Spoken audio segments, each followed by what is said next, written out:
Welcome to my channel learning with ज़रकुल। उम्मीद है आप सब खैरियत से होंगे। आज के इस वीडियो में हम बहुत ही जो आसान वर्ड्स हैं वो देखेंगे मीनिंग्स के साथ। डेली यूज़ में जो है वो ये सारे वर्ड्स जो हैं इस्तेमाल हो रहे होते हैं। चलें स्टार्ट करते हैं। फर्स्ट वर्ड हमारे पास है फैसिनेट, मशहूर करना यानी कि अट्रैक्ट करना किसी को।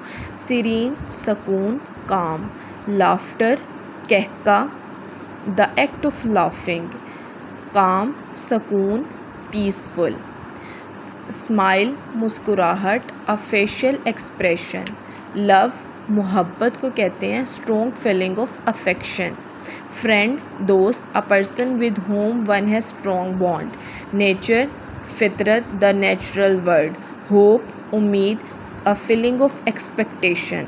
सिंसियर, खलूस, जेन्युइन एंड ऑनेस्ट। उम्मीद करती हूँ कि आपको वीडियो अच्छी लगी होगी। नेक्स्ट वीडियो लेकर हाजिर होंगी इंशाअल्लाह। तब तक के लिए अल्लाह हाफ़िज़।